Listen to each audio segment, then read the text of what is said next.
here at AX. We did a panel on Yoko Kanno's music 3 years ago. Was anybody there for that one? Oh, you were. Okay, you're getting all new material. So our policy is, even though we presented lots of conventions here in California, we've done a few in Vegas and whatnot, we never repeat the same material at the same convention.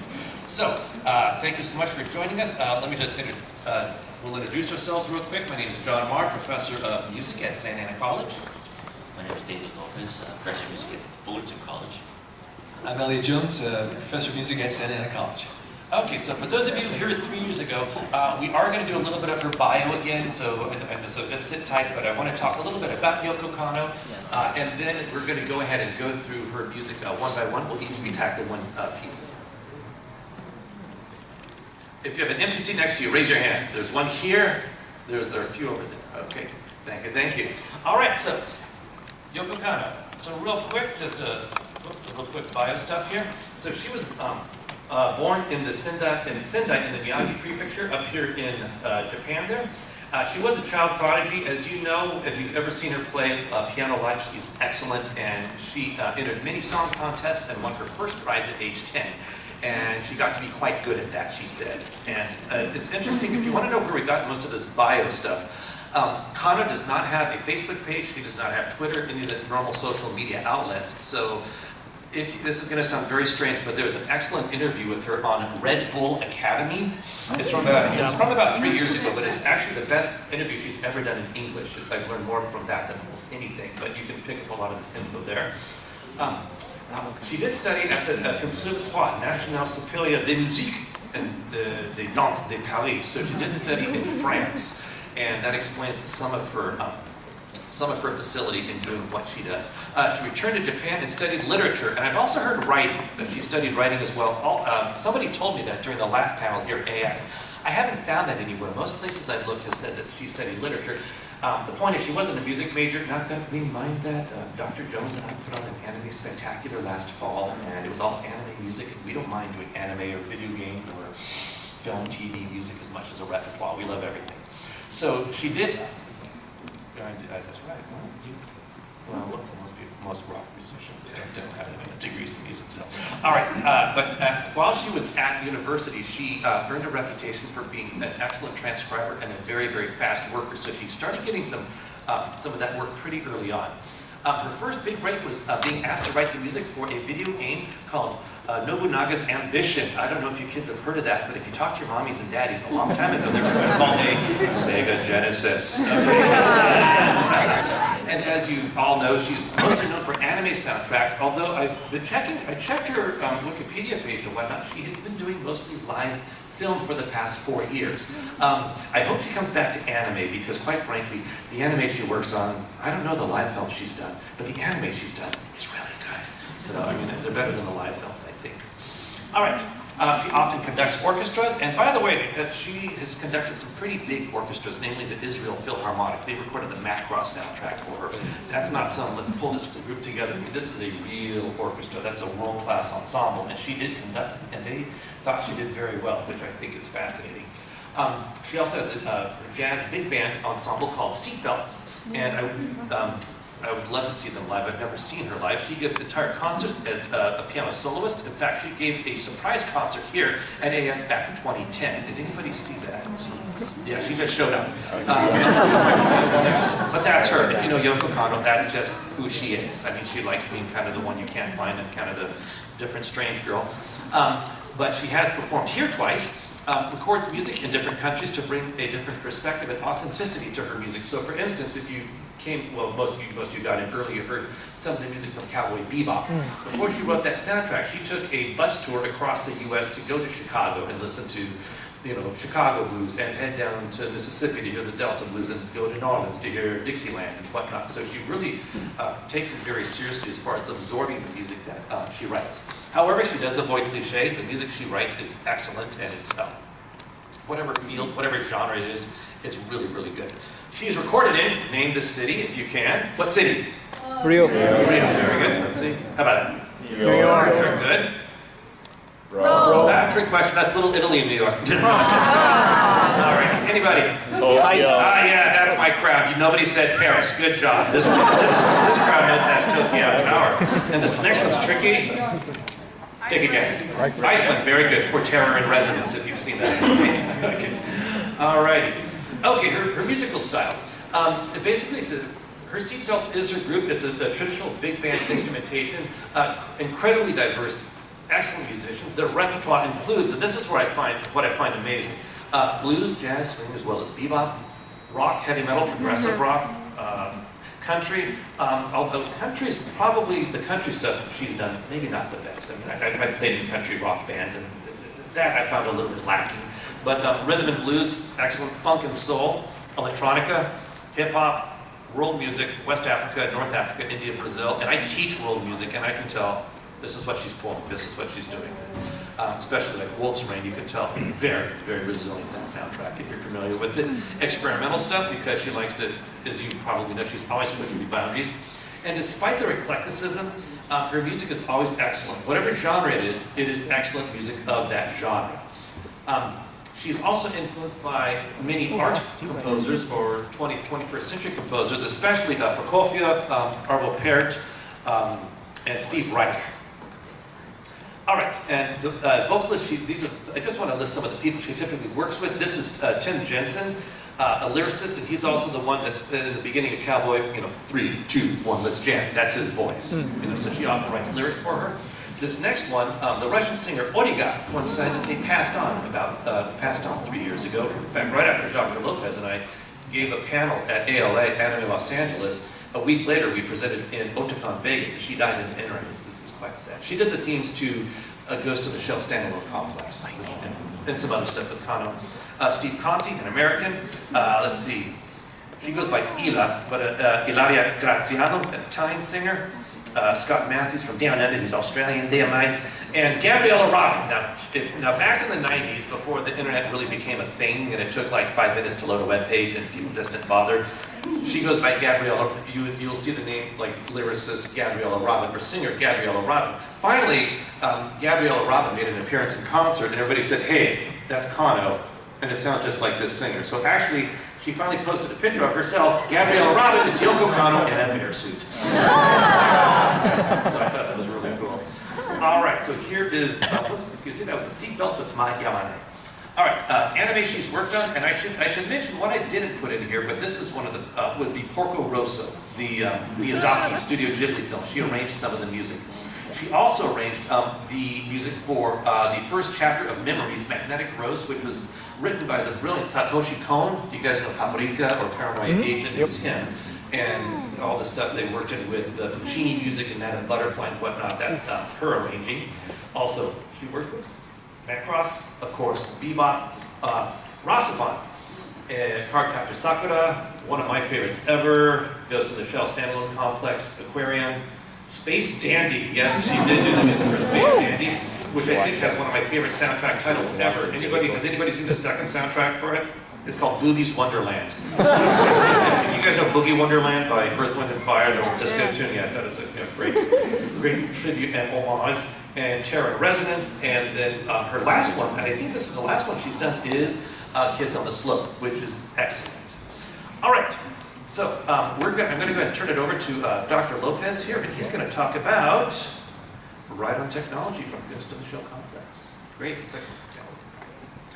So, one of the things that we talk about when we're talking about Yoko Kanno's music is how cool it is, because she pulls her inspiration from all these different sources.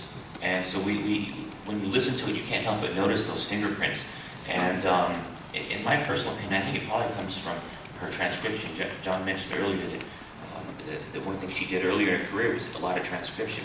And that's when you learn a song by listening to it and then figuring out what the notes are. Has anyone in the audience ever had a song that they really liked and tried to figure out the notes on a piano or on another? Yeah, so that's what you do when you're transcribing it. And in doing so, you'll learn a lot about it really quickly. And so I think what she does very well is she takes some elements that maybe she found in music that she liked elsewhere and decided that she wants to use those techniques in her own compositions. And this next piece, I liked it very much. I thought it was very funky. Funk music is something that we expect to hear an emphasis on the first beat of every four, okay, in the measure, and then a lot of times you hear a guitar that does something like do-ga-da-ba-da-da-da-da, do-ga-da-da-da, real syncopated. but that's a very characteristic feel that a lot of jazz musicians over the course of time would like to experiment with and use. Other things that we get from jazz in this tune are something that is called fusion. That's music, jazz music that's mixed with rock, with a rock feel, a rock rhythm. Jazz musicians in the 70s started to experiment with that a lot after Miles Davis realized that rock was becoming very popular and that jazz could be mixed with rock rhythms. Okay, and another thing that they did, as they wanted to kind of heighten the power of the soloist and show off the abilities of the soloist, is they went modal in some cases, okay? Meaning that they would use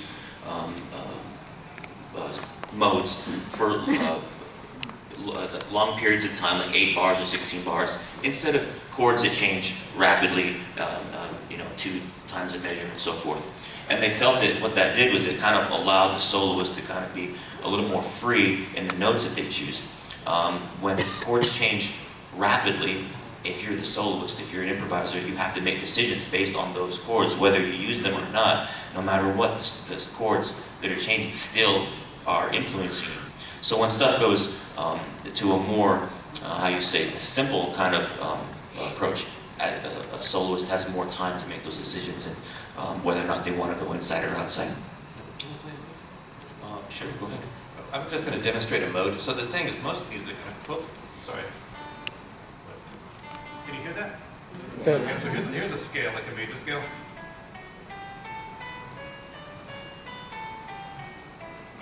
Okay, a mode is not major, it's not minor, but like for instance, we would call this the Dorian mode. So real quick.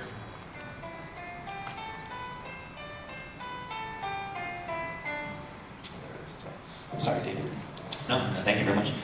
And when I listen to this piece, I don't know how many people out there are familiar with the Brecker Brothers. Anybody familiar with the Brecker Brothers band? Okay, so I hear a lot of that influence. You got that kind of 70s jazz mixed with this rock style.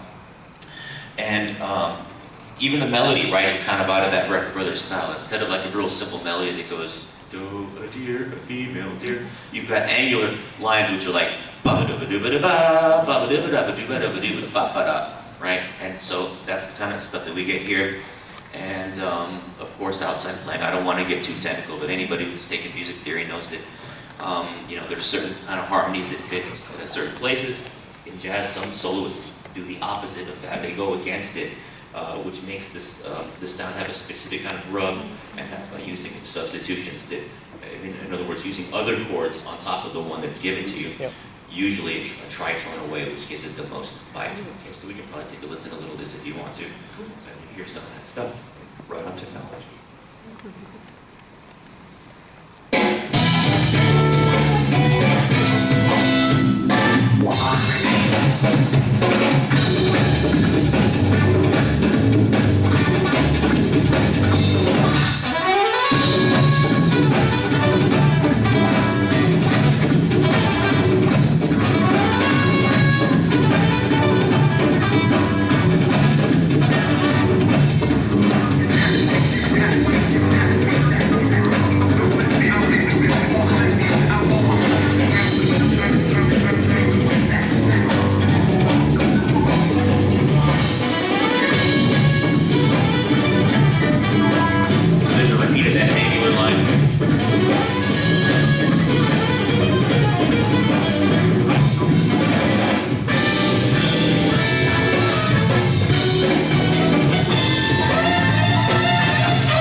music, we're actually going to find it down there.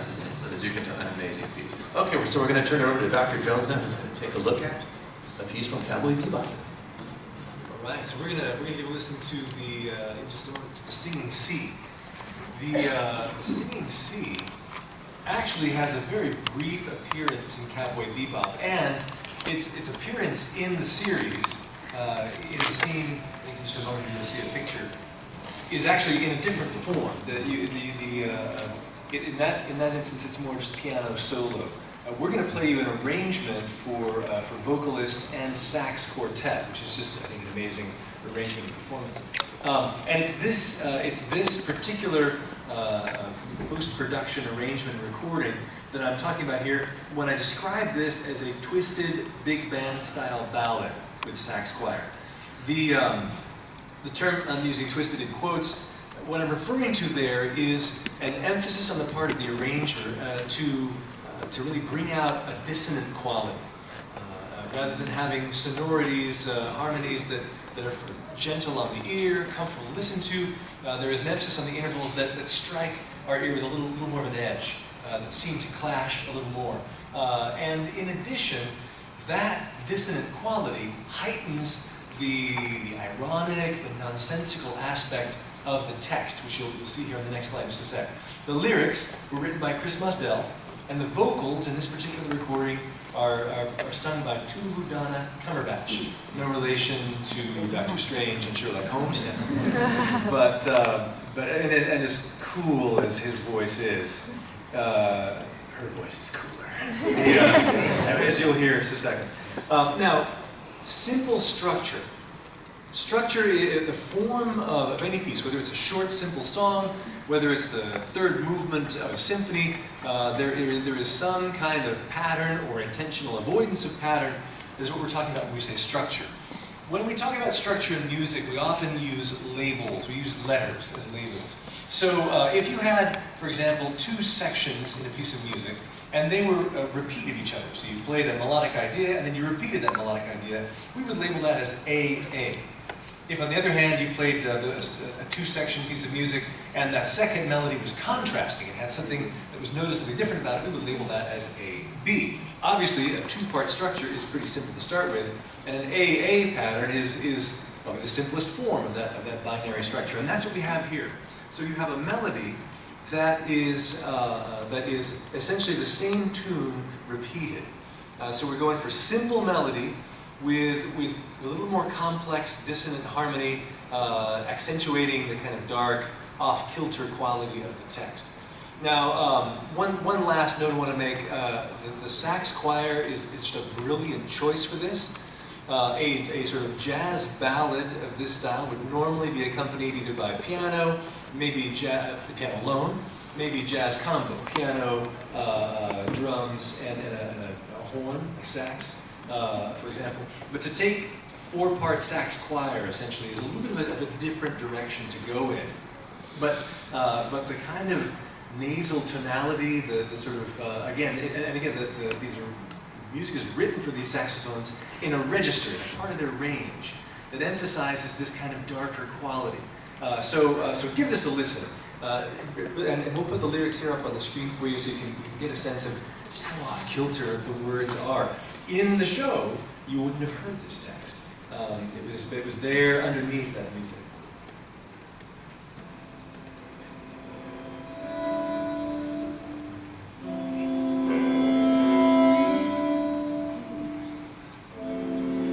The singing sea, the talking trees are silent in a noisy way. The stars are bright, but give no light. The world spins backwards every day.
So I hope you enjoyed that. Again, a piece that you would have heard just a little bit of in the actual episode, the Anime Elegy, and in a different form. I wanted to give you a full picture of it today.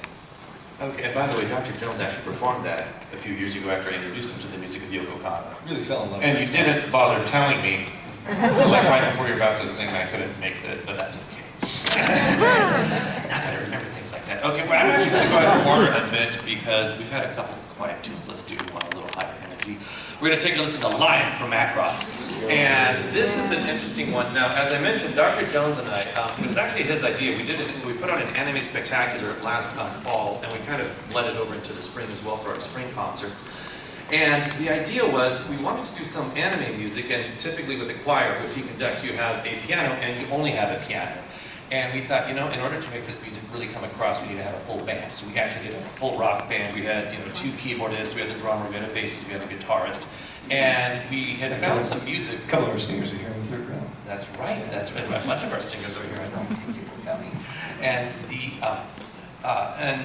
And we found some music. I don't know. I thought that was by Yoko Kanno, but we found a book of like music arranged for choir, and we were going through the pieces. And I'm like, wait. And I found Kanno's name in it. I'm like, wait.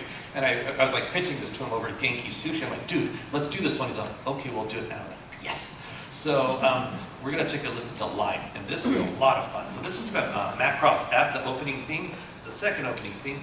Now, the duet this is sung by the characters, and I've not seen this anime, terribly sorry. We fell in love with the music, but we don't have time to watch it. We'd like to. So this is, the characters are Megumi Nakajima is the singer, Ranka Lee is the character, and that's her on the left, and Main, who is, I don't know if I'm pronouncing that right, plays a character, Cheryl Nome, who is on the right there.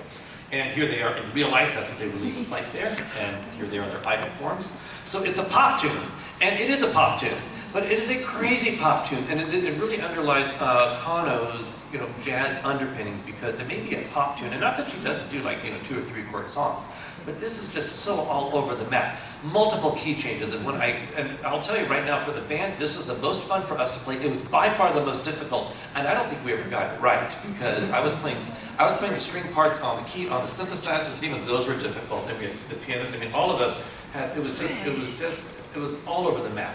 Now, it's a pretty straight-ahead pop tune in regards to like its structure and whatnot, but even though it's a little tough to hear, I want you to listen for the key changes, and I'll point them out though. So the piece starts in A minor, but really it's kind of this A Dorian mode. So the modal elements that Dr. Lopez mentioned earlier may play not even, or they come to play not just in her jazz stuff, but in her straight-ahead pop music as well. And that's what made this piece so much fun to play, but also very, very difficult.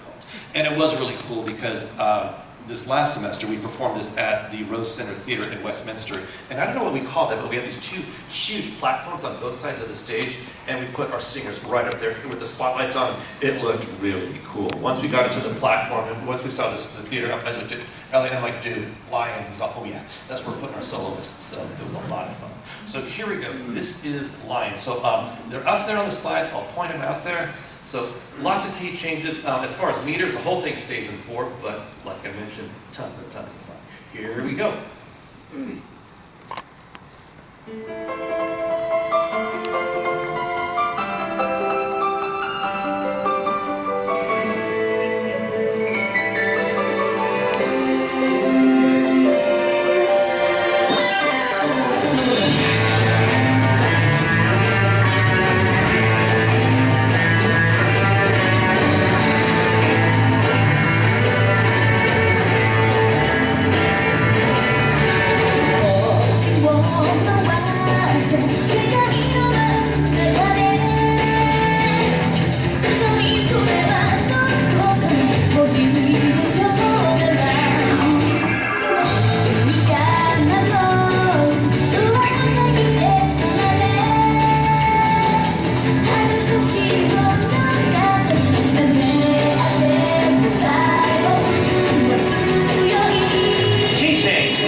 full choir right behind you. Okay, so that was a lot of fun. All right, so that is Lion. Okay, so we're gonna head over to Dr. Lopez, and you're gonna take a look at another piece from Ghost of the Shell standalone complex. All right. So when listening to music, one of my favorite things to do is not only listen for the melody, but usually later on kind of listening for other things that occur inside the music as well, and listening for each role of the other instrumentalists in the group. And this is something that I think that I learned in college. I think at that point I was listening to music, and of course, like everybody else, I was, falling in love with the melody and so forth, and the words of the song and all that kind of thing. But as someone showed me, don't forget about what the rest of the band is doing. Listen to everything else. Listen to the rest of the texture. I realized it very quickly that all my music was new again, and I got to listen to and hear other things that I'd never heard before. And I invite you to do that on this next one too. This is another fusion example, another example that is going to pull from these influences of what was going on as jazz was mixing with rock. So what do we expect to have when we have that type of music? You have usually a hard backbeat, usually chords that kind of aren't really all over the place and really difficult. Usually the chord movement is some fun. And the point is to get exciting music, okay, that builds energy while allowing the soloist, right, to show off their skills, and the soloist to help the music develop with their improvisation. We're going to go ahead and take a listen to a little of this. I think you're going to hear some of that stuff.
So I'm always fascinated how, sometimes the same instrumentation can get a lot of different colors and feels.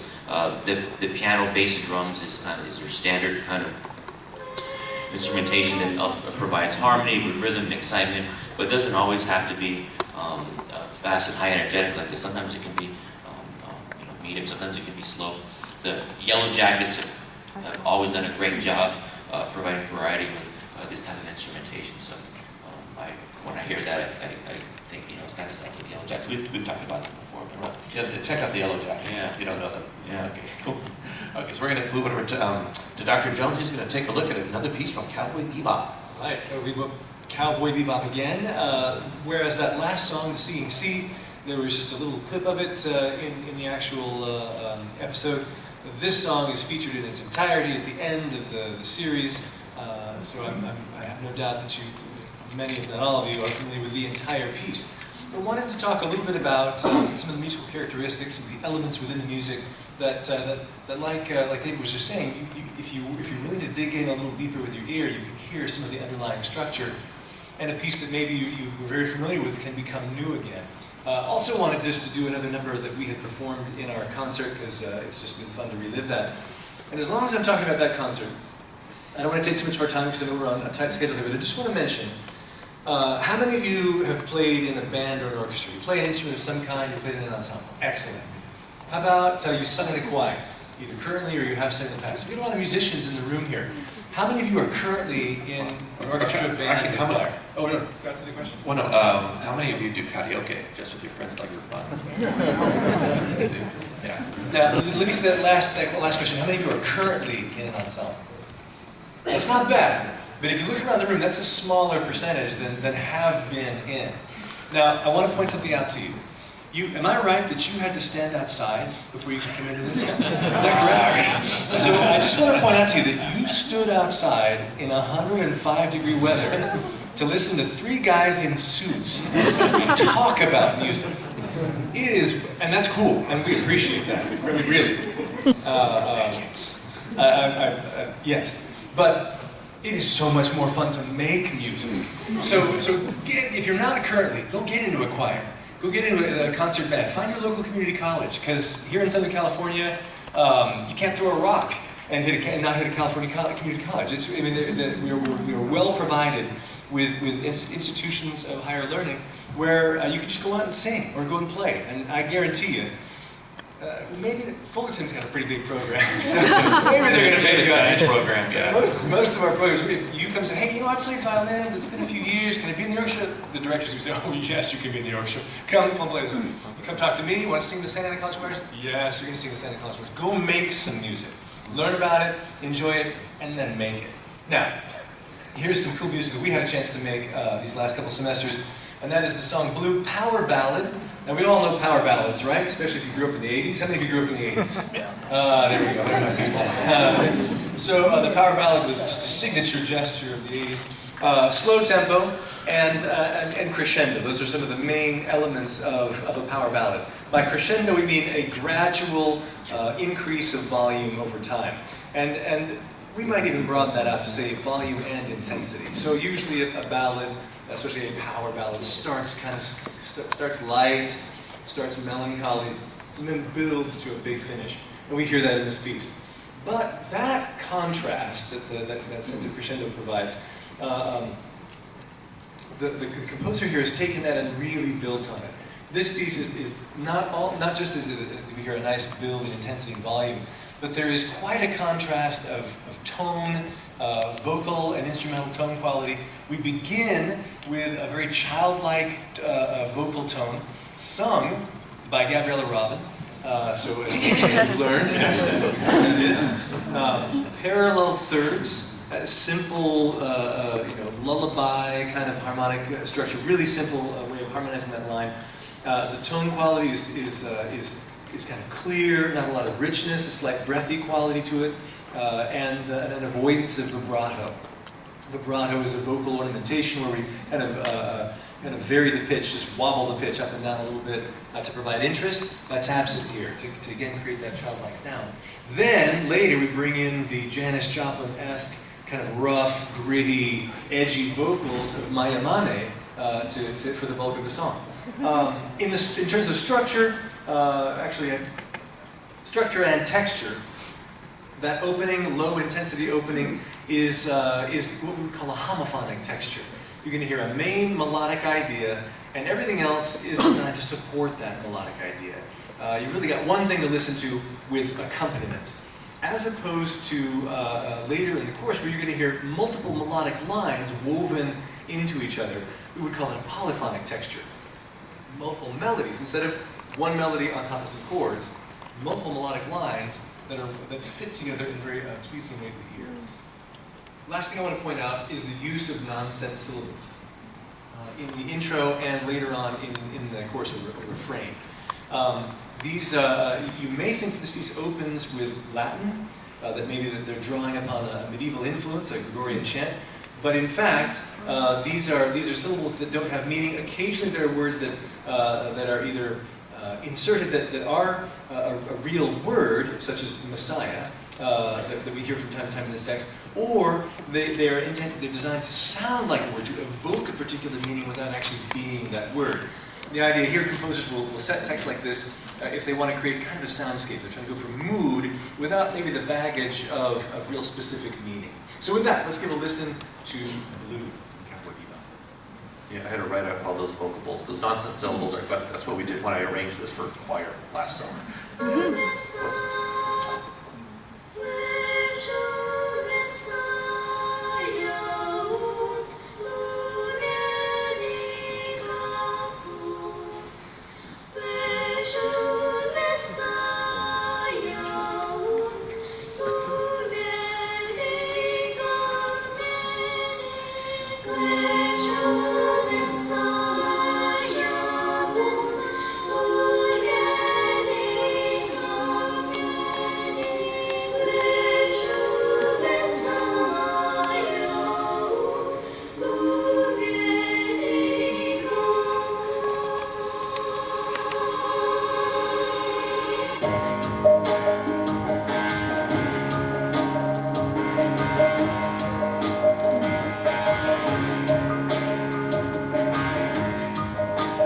Never seen a bluer sky. Yeah, I can feel it reaching out and moving closer. There's something about blue.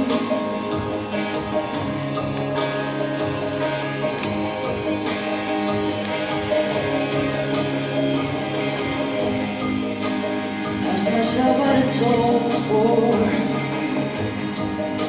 You know the funny thing about it, I couldn't answer. No, I couldn't answer.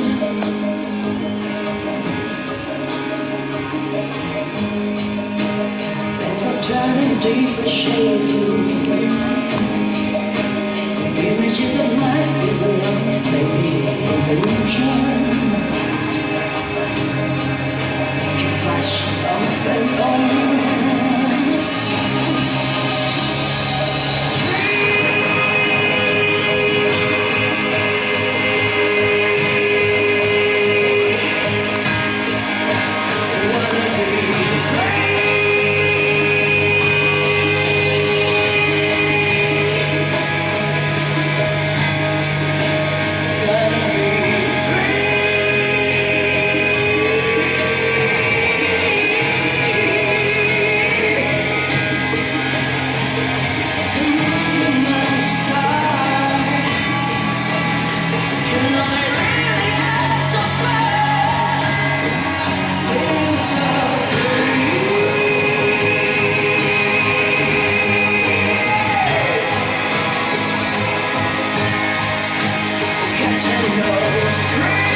everything is clearer now.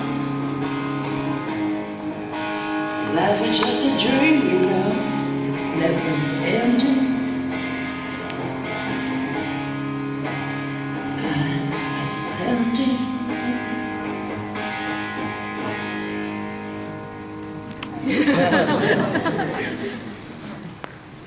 Now, before we move on to our next song, I just want to mention that when I describe Yamane's voice as Janis Joplin-esque, I certainly don't mean that as a slight. Sometimes as singers, when someone says, "Oh, you know, you sound a lot like X," your reaction is, yeah.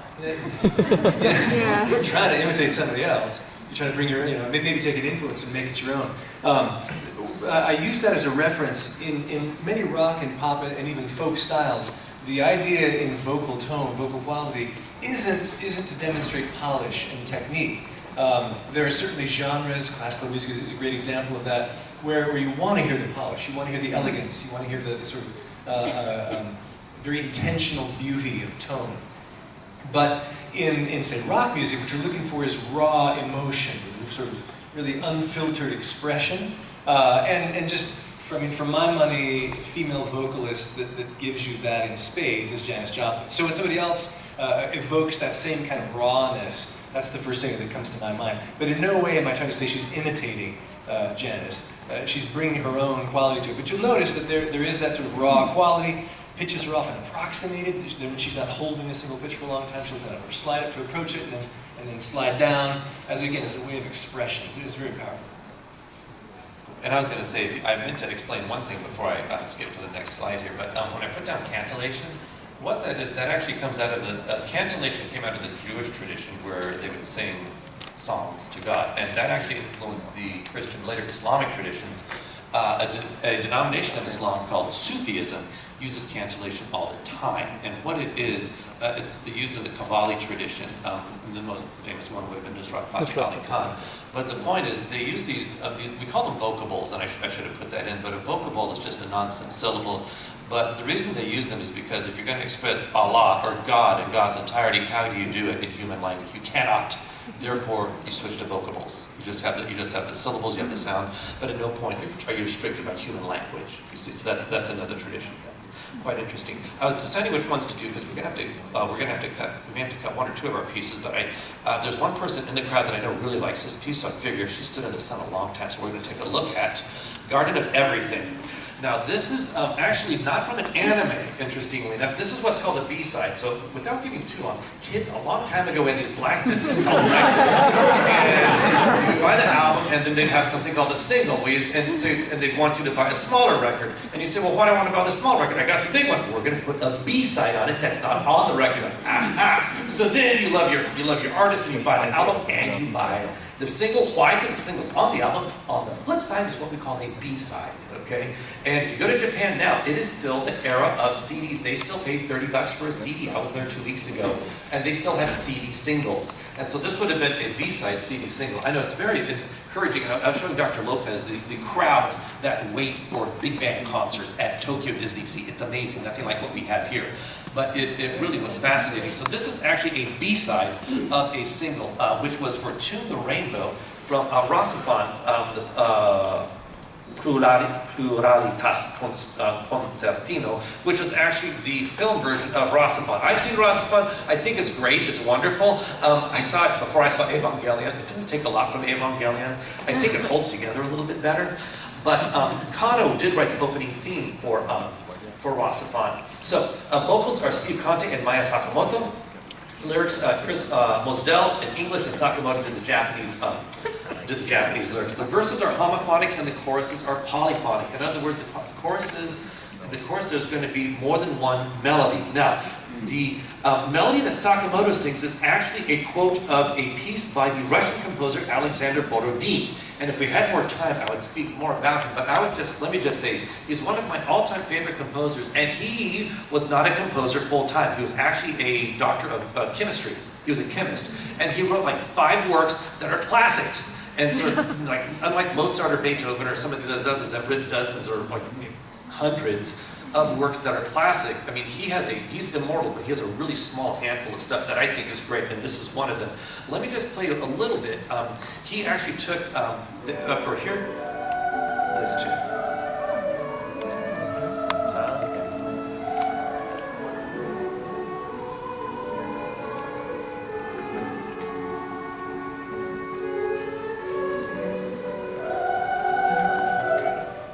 Dance of the Maidens from Polvetzian Dances by Alexander Borodin, who, by the way, in our days of Me Too and just scumbag musicians and producers and politicians and actors coming out of the woodwork, he was a good man. Yeah, if you said, I'm going to marry Borodin, I'm like, go for it. He was a good guy. Yeah, he really was. I just want to give him that. Yeah, by the way, a Russian who fought for women's rights. Look at his dates. Yeah, interesting, huh? Okay, so there he is. All right, so and Borodin's music was used in Rossifon. So the verse and early verses and choruses tend to be simple as far as the texture. Now, we won't get all the way through the tune because I do want to move on. But as we get to the later ones, become more texturally complex with more electronica, more added loops and whatnot.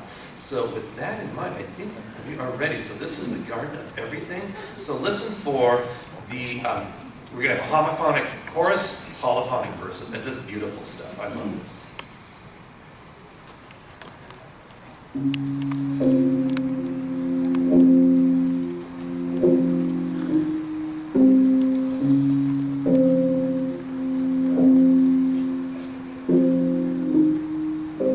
Here you are, daylight star, made out of miracles, perfection of your own, you alone, oh so incredible. Each atom sings to me, set me free from chains of the physical, oh free me, oh free me.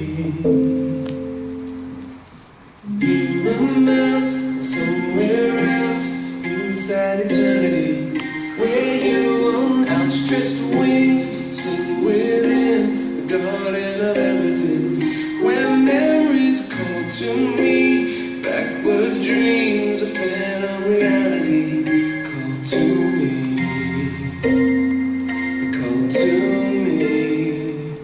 So here we are.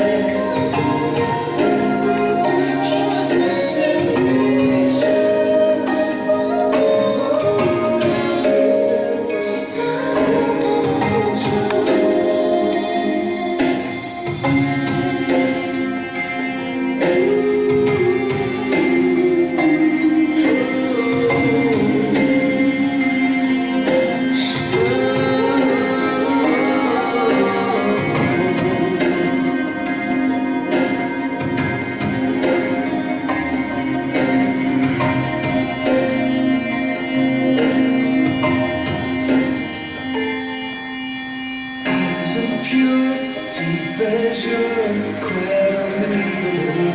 The sun's dying, you've been made, not to fade, quite inconceivable. Each atom sings to me, set me free from chains of the physical. I'm going to fast forward to the end. Because I like how ending. I wish we had time for all of it, but I want to just go. Okay. Try to find this.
Okay, and okay, we have a few minutes left, and we just wanted to open it up. Does anyone have any questions about? Yes, in the back.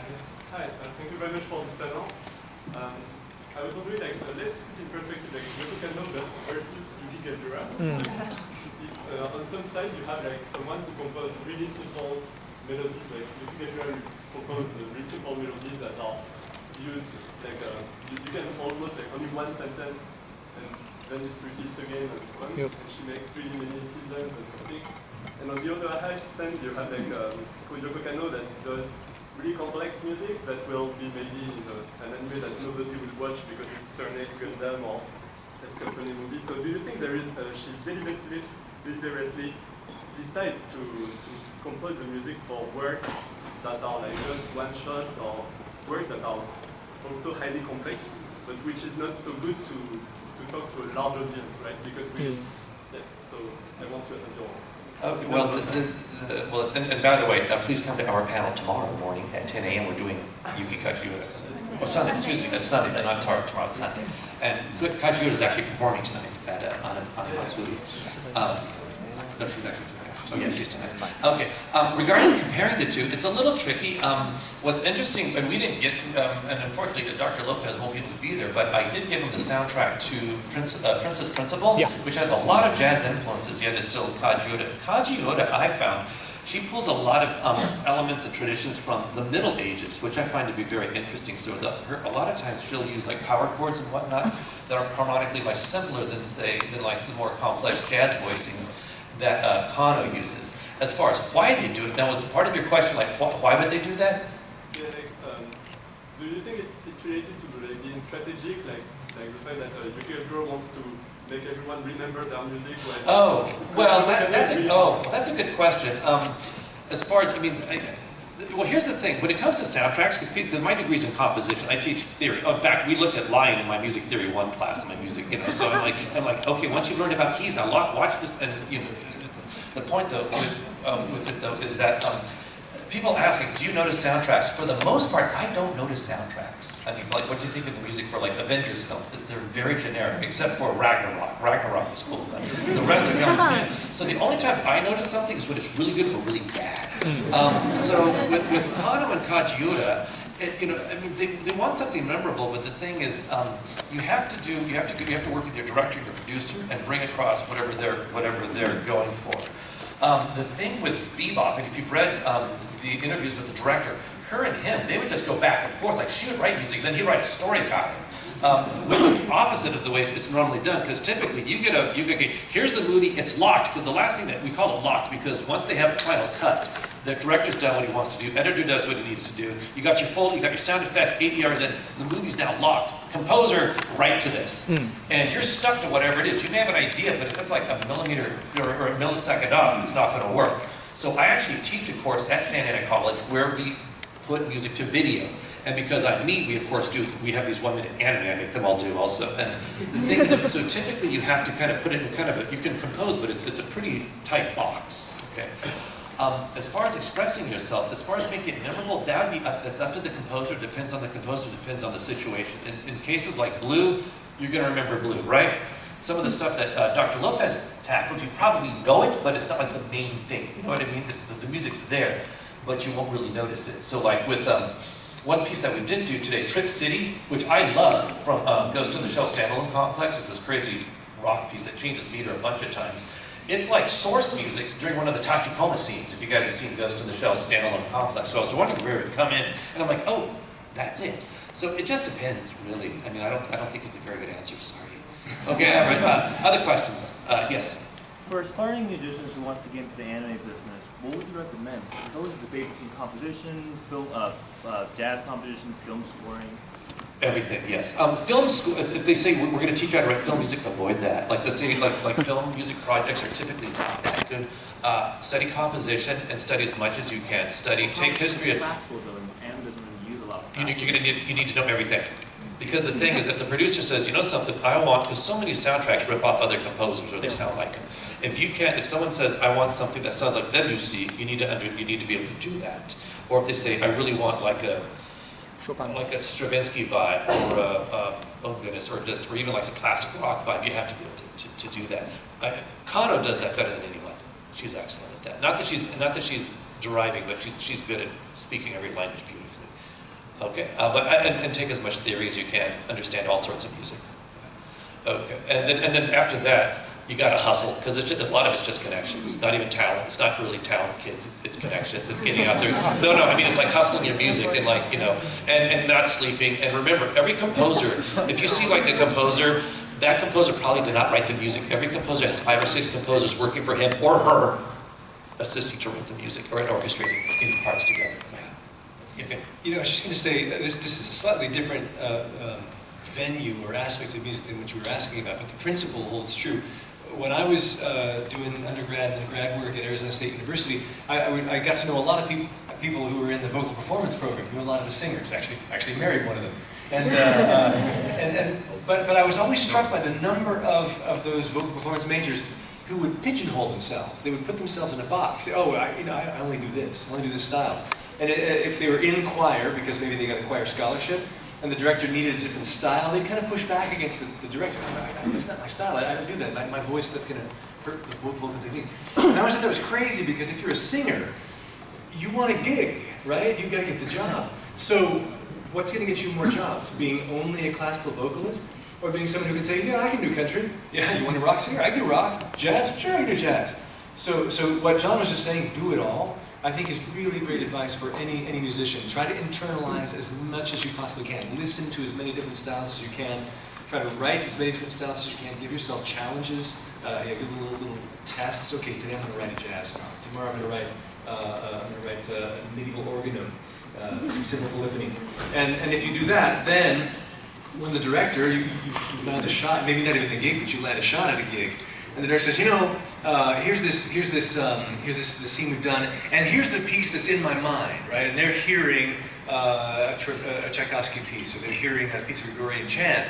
You then understand how to take that influence and then sort of put it forward in your own voice, because you're not new to that language.